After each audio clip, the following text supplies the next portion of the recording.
Ngayong araw guys is magle-legs workout tayo gamit yung mga dumbbells natin. So kung hindi mo pa alam kung paano i-target yung mga muscle mo dyan sa legs, tara, dahil magle-legs workout tayo ngayon.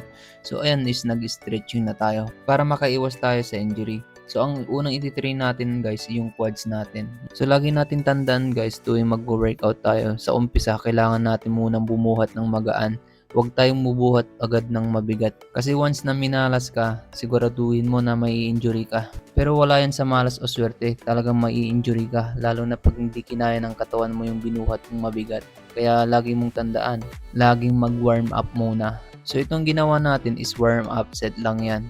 At gumawa tayo dyan ng 1 set and 15 repetition. Then pagkatapos natin mag-warm up set, pwede na tayong bumuhat ng mabigat kasi nga na-warm up na yung muscle natin, na-stretch na. So itong ginawa natin naman dito sa dumbbells na to is 3 sets tapos 12 repetition. So yung ginagawa ko tigti 3 sets lang, pero kung gusto niyo 4 sets pwede rin. So ang tawag sa workout na to goblet squats at ang mas focus niya yung quads natin. At ang pangalawang workout natin dumbbell sumo squats. So ang mas focus din to yung inner thigh natin. Kung feeling mo yung inner thigh mo sobrang kapal nung pads, ito yung magandang gawin. At ang ginawa ko din dito is 3 sets then 12 repetition. So yung isusunod naman natin, ito yung RDL, Romanian deadlift. Tapos ang mas focus niyan yung hamstring natin.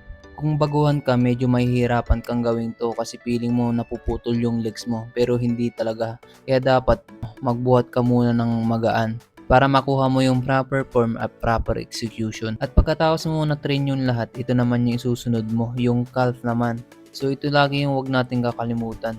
Ito din yung kasi nagpapaganda sa lower body natin, yung calf. Pero kahit anong train natin dito, kung maliit talaga yung calf natin or yung genetics natin maliit yung calf, hindi talaga siya lalaki. Magtutone lang siya. Pero maliban lang kung mag-i-enhance ka, yun, lalaki talaga yan. Pero ako, masaya na ako sa ganito. Forever natty. Maging fit at healthy lang tayo, goods na sa atin yun. So yun lang guys.